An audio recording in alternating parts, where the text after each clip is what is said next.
늦은 비 성령을 강구하는 하늘숲 새벽 묵상 시간을 찾으신 여러분들을 예수님의 이름으로 환영하고 축복합니다. 오늘 말씀의 제목은 6월절 어린 양입니다. 먼저 교훈의 말씀을 보시겠습니다. 구속사 초기부터 어린 양은 오실 메시아의 상징이었다. 예수님은 하나님의 의와 영광을 충족하시며 그것을 가장 강력하게 나타내신 흠없는 6월절 어린 양이다. 아멘. 어린 양은 바로 예수 그리스도, 즉 십자가에서 죽으신 예수님을 상징하는 매우 중요한 예표였습니다. 이것은 첫 번째로 하나님의 의와 영광을 충족시킨 그런 상징이었습니다. 흠 없는 6월절 어린 양. 먼저 하나님을 만족시키는 일을 하신 후에 예수님은 비로소 인간의 필요를 채우셨습니다. 인간을 충족시키셨습니다. 그래서 예수님은 6월절 어린 양으로서 하나님과 인간 사이에서 두 쪽 다 충족을 시키셨다는 것이죠. 하나님을 충족시키셨을 때에는 무엇이 중요하냐면 반드시 흠이 없는 어린 양이어야 했습니다. 그래야만 인간을 구속할 수 있는 자격을 갖출 수 있었습니다.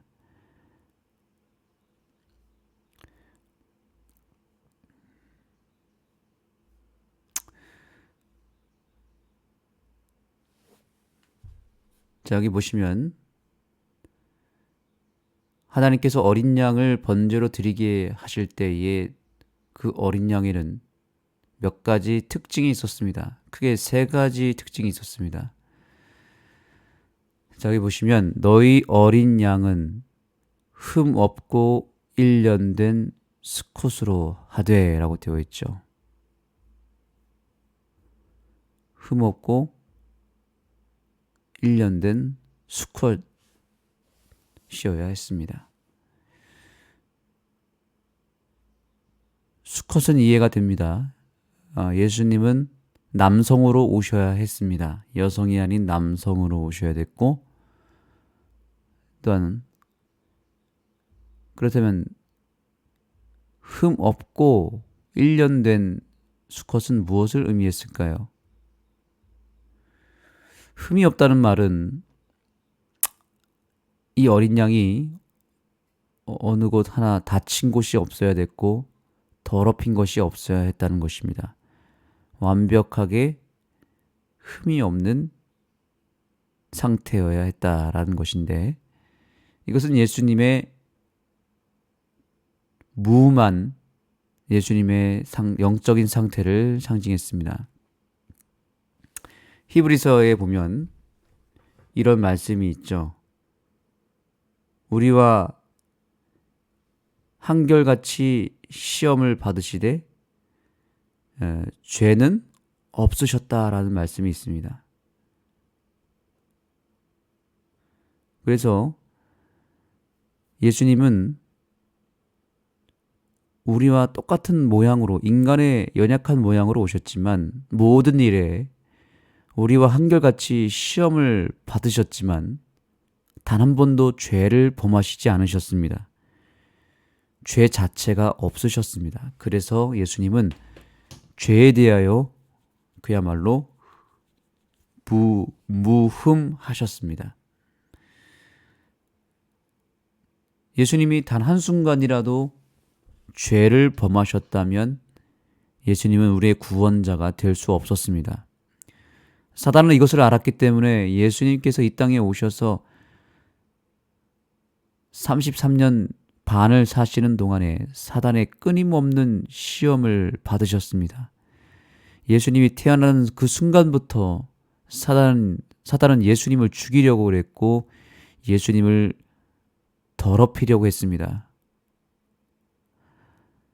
구약 성경에 예언된 모든 말씀은 다 예수님에 대한 예언이었거든요. 예수님이 언제 어디서 태어나시는지 누구에게로부터 태어날지가 다 예언되었습니다. 우리가 성경을 연구하면서 이 부분에 대해서 연구하는 것은 상당히 중요한 일입니다. 구약 성경에 너무나 세세하게 예언된 말씀들이 있습니다. 어디서 자랄 것이고 어떤 교육을 받고 어떤 삶을 사실지에 대해서도 다 예언이 되었습니다. 그리고 그분이 마지막에 어디서 어느 장소에서 어느 시점에 몇 시, 몇 날, 며칠, 몇 시, 그리고 어떠한 방법으로 죽을지에 대해서도 다 예언이 되었습니다. 그것이 특별히 오늘 본문의 말씀 가운데서 출애굽기의 말씀에서 그 의미를 찾을 수가 있습니다.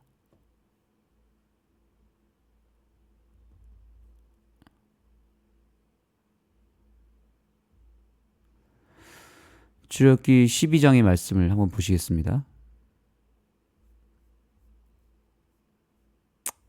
12장 1절부터 11절까지 말씀. 이 달을 너희 달의 시작 곧 해의 첫 달이 되게 하고 라고 되어 있죠. 6월절은 1월 14일이었습니다. 자, 3절에 보면 너희가 이달 열흘에 너희 각자가 어린 양을 취할지니 각 가족대로 그 식구를 위하여 어린 양을 취하되 1월 10일에 어린 양을 붙잡아야 됐습니다. 어린 양을 취한 다음에 언제 죽였는가? 이달 열 나흘까지 간직하였다가 해 질 때 이스라엘 회중이 그 양을 잡아야 했다라고 합니다. 어린 양을 죽인 시점이 1월 14일이었습니다. 예수님께서 정확하게 1월 10일 날 그 당시 제사장들과 종교 지도자들이 예수님을 죽이기로 모의하였다라고 하는 성경 구절이 있습니다. 요한복음에 그 말씀이 적혀 있죠. 1월 10일 날 어린 양을 취했듯이 예수님도 1월 10일쯤에 제사장들이 예수님을 죽이기로 회의를 하고 작전을 짰습니다. 그래서 예수님을 죽이기로 결의하였습니다. 그것이 1월 10일입니다. 그 다음에 1월 14일에 예수님이 붙잡혀서 다음날 6월절에 정확하게 6월절에 죽임을 당하셨습니다. 이스라엘 백성들이 6월절에 어린 양을 죽였던 그 날짜에 예수님이 죽으셨습니다. 그리고 여기 해 질 때라고 되어 있죠. 이 해 질 때라는 말이 정확하게 오후 3시를 의미합니다. 두 저녁 사이에 라고 하는 뜻을 가진 이 해 질 때가 정확한 시간으로 계산하면 오후 3시쯤 보시면 되겠습니다. 그 오후 3시에 반드시 양을 죽여야 했습니다. 왜냐하면 이 해 질 때라고 하는 오후 3시가 바로 예수님이 실제로 십자가에서 숨을 거두셨던 시간이었기 때문에 그런 것입니다. 그 피를 좌우 문설주와 임방에 발라야 했다고 말하고 있죠.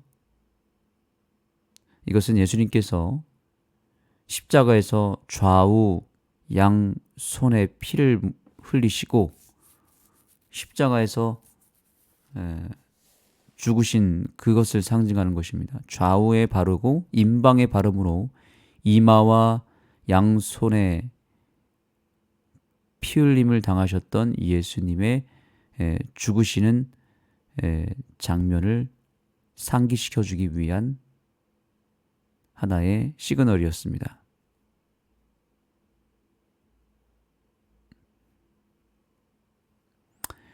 이로써 예수님께서 십자가에서 죽으시는 그 시점과 그 방법이 바로 성경에 미리 예언이 되었다라는 것입니다.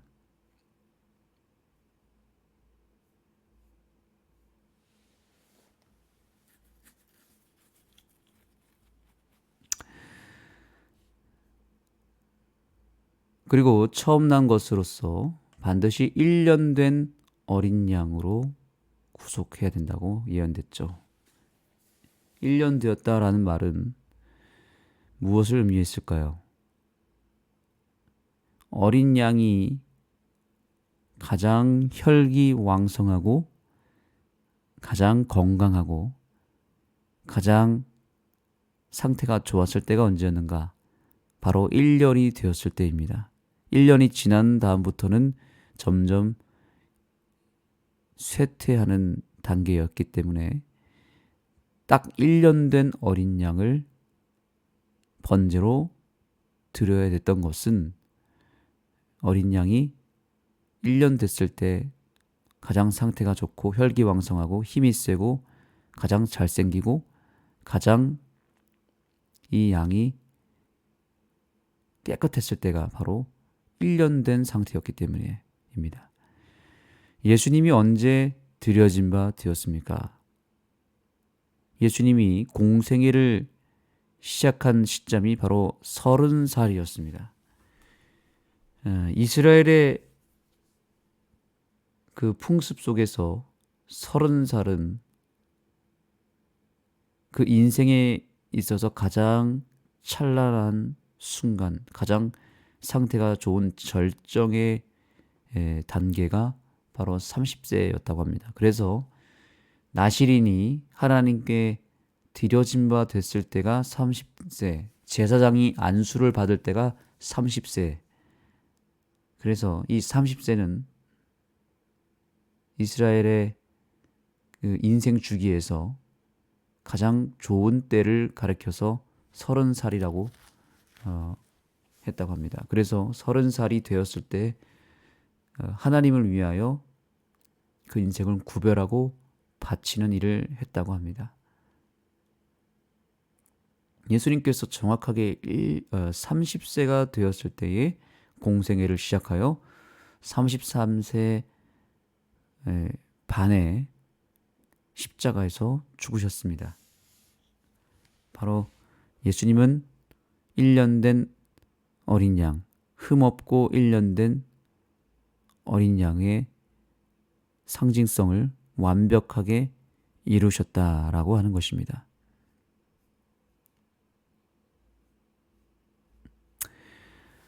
예수께서 마지막 아담이 되셨다. 우리가 실패했던 그곳에서 그분이 완벽한 삶을 사셨다.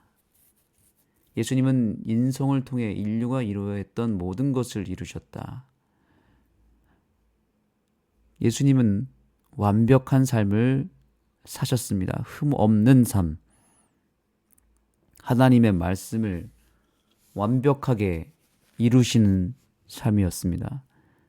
단 한 번의 예언의 말씀도 간과하지 않고 구약의 모든 예언을 완벽하게 이루셨고 단 한순간도 죄를 범하지 않으므로 흠없는 분으로 사셨습니다.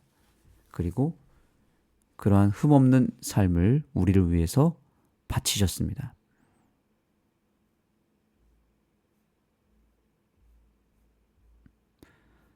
오늘의 마지막 교훈의 말씀을 읽겠습니다.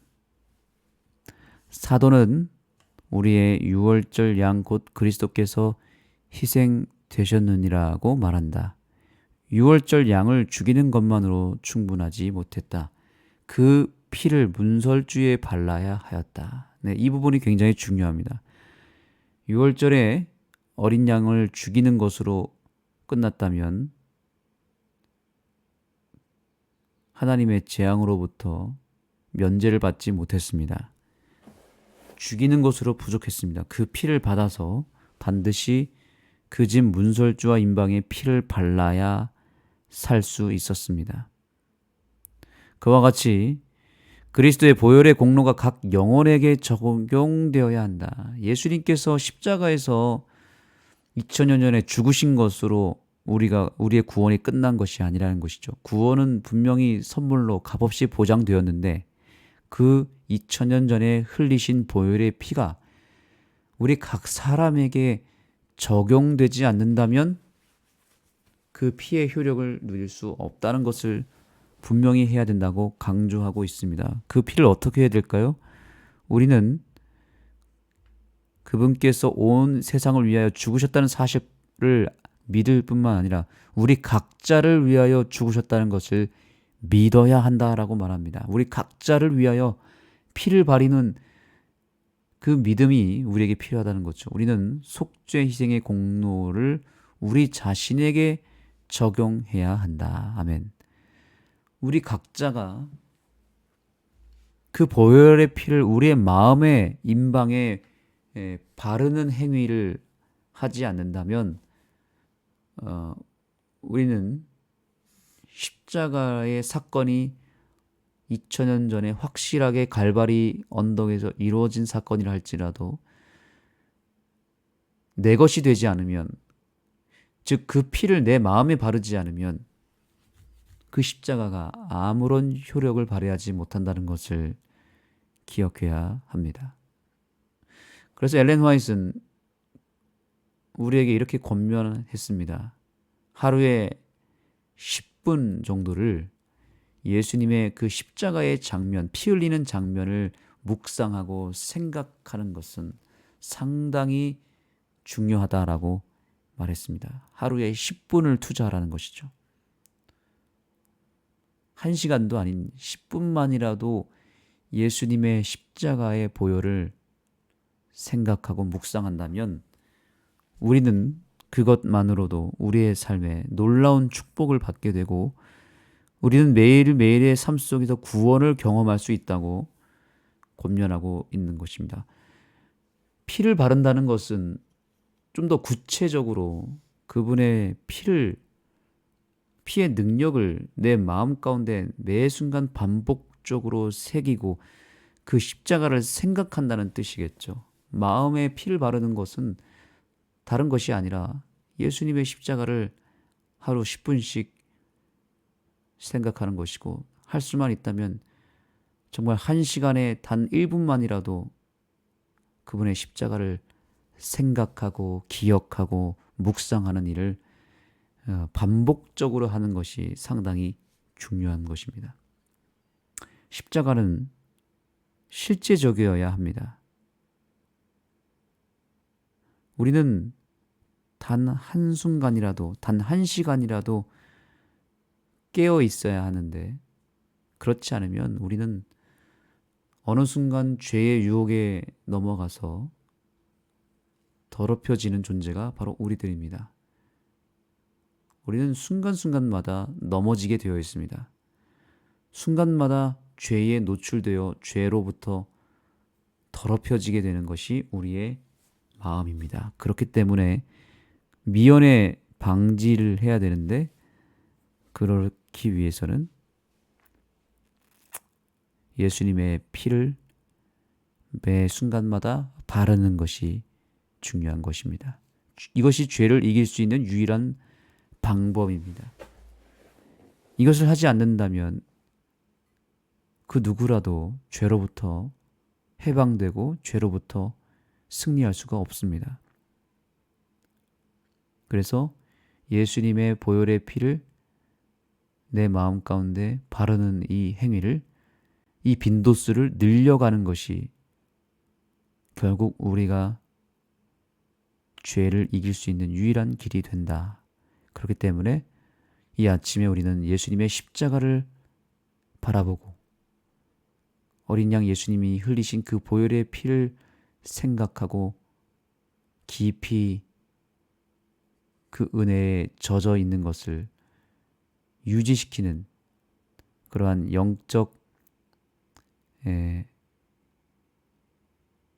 영적인 삶을 우리 모두가 살게 되기를 간절히 소망합니다. 십자가를 깊이 묵상하는 주의 백성이 되기를 소망하며, 그러기 위해서 우리에게 주신 귀한 책이 있죠. 시대의 소망이라고 하는 책은 정말 이 지구상에서 가장 우리에게 십자가를 생각하는 데 도움을 주는 책이라고 볼 수 있습니다.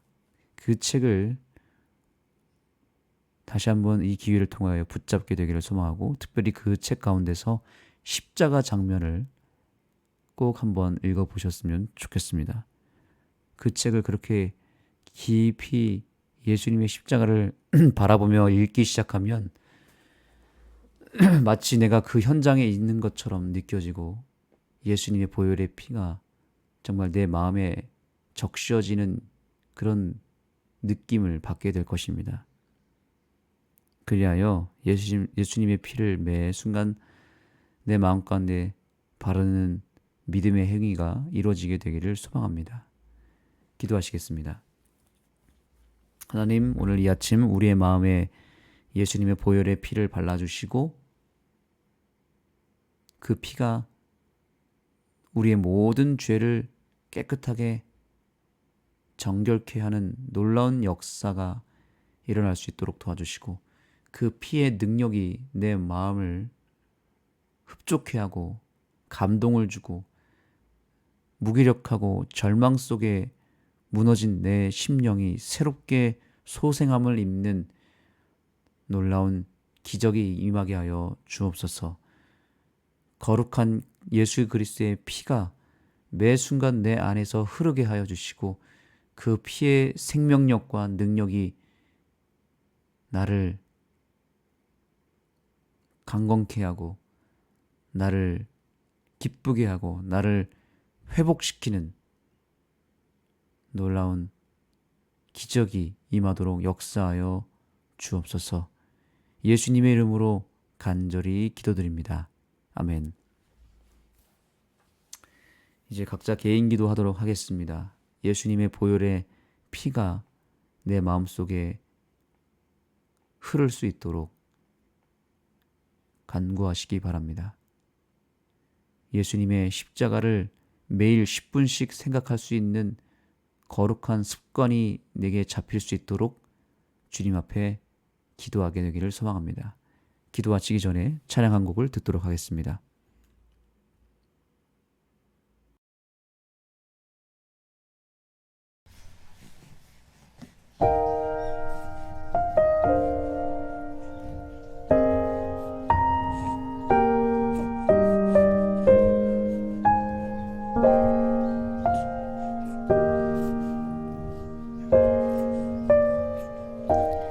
약할 때 강함 되시네 나의 보배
십자가 죄